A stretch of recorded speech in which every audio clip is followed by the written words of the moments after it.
এই গ্রামের পরিবেশটা কিরম পাল্টে গেছে মনে হচ্ছে। অনেকদিন পর আসলাম তো, আসলে গ্রামটা কিরকম অন্যরকম হয়ে গেছে। চাচা না অনেকদিন হয়ে গেল তোমার দেখা যায় না। আরে ভাতিজা, তুইও তো অনেক বড় হয়ে গেছিস দেখতেছি, তোরা সেই একটুখানি দেখি আমি গেছি। আরে দেখবি কি করে, আমি তো গ্রামগঞ্জ এখন থাকি না, ওই শহরের দিকে থাকি বর্তমানে। তাই এই সময় আসলাম বাড়ি ঘর ধরে, তা এত তাড়াহুড়া করে দিয়ে কোন ছুটে যাচ্ছিস? ওই কুরবানি দেবো তো, গরুটা আবার বিলি ভান্ডার হয়েছে, খাচ্ছে, তাই নিয়ে আসতে যাচ্ছি। তুমি কয় নাকি? ওই অনেকদিন পরে যেহেতু গ্রামে আসলাম, তো একটু জমি খেত দেখতে গেছিলাম, কোয়ানে কি দেখি অবস্থা, তাই দেখতে গেছিলাম। তা তুমি কুরবানি দিবা না? আরে কুরবানি খালি খালি কি একটি কুরবানি দিয়ে যাবো করতেই? আমি কুরবানি না দিয়েও আমার 5-7 কেজির গোশ পাই, তার চেয়ে বেশিও পাই, মসজিদে আসে গোশ। তা কুরবানি আমি না দিয়েও যদি এত কাছে গোশ পাই, তা আমি কুরবানি কেটে দেবো, আমার খাওয়ার গোশ তো হয়েই যাচ্ছে। চাচা না, এটা তো তোমার ভুল কথা। আমি ভুল কি করলাম আমি তো বুঝলাম না। চাচা তোমার তো ভুল আসছে। তুমি যে করছে কুরবানি গোশ খাল লাগে, মাটি খাল লাগে কুরবানি দেয় নাই। খাল লেগে সারা কি এতে কুরবানি দেখো দিবেন? আরে চাচা, খাল লাগে মানুষ কুরবানি দেয় না। তোমার যদি সামর্থ্য থাকে তাহলে তোমার উপর কুরবানি করা উচিত, আর যদি না করো তাহলে তুমি গুনাহগার হবা।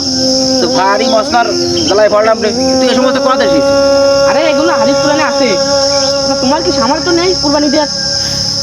সামর্থ্য আছে কুরবানি দেওয়ার, কিন্তু ওই যে খাওয়ার গোশ হয়ে যায় জন্য দিচ্ছি না। আরে চাচা, তোমার যদি সামর্থ্য থাকে তাহলে তোমার কুরবানি দিতেই হবে, নাহলে তুমি তো গুনাহগার হয়ে যাবে। এই গুনাহ করে যাচ্ছি, তাহলে তো কুরবানি দিতে হয়। তুই তাহলে কুরবানি দিচ্ছিস? হয়, আমি তো দেখছি। তোর মতন লোক যদি কুরবানি দেয়, আমি তো তাহলে কি করলাম? তাহলে কুরবানি যদি দিতে হয়, তাহলে ফ্রিজটা আমার রাখার কিনতে হবে। বুঝলাম না ঘটনা, তুমি ফ্রিজ দিয়ে কি করবা? তা এত বড়টা গরু আমি জবাহ করবো, তা এত গরু আমি রাখবো কনে যদি আমি ফ্রিজ না কিনি? তারপরেও দুটো ফ্রিজ, একটা ফ্রিজ তো আছে, আর একটা ফ্রিজ কিনলি তাও ধরে কিনা সন্দেহ।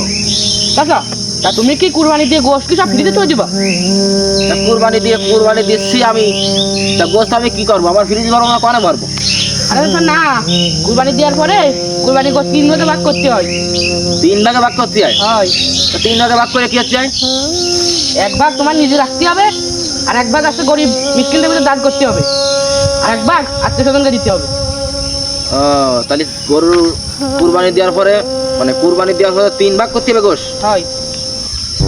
যাক, তুই তো মানুষ, ছোট হলেও তোর ভিতর মাল আছে গো, এই বিষয়গুলো তো আমি জানতাম না। আচ্ছা, খুব গুরুত্বপূর্ণ কথা কইছি।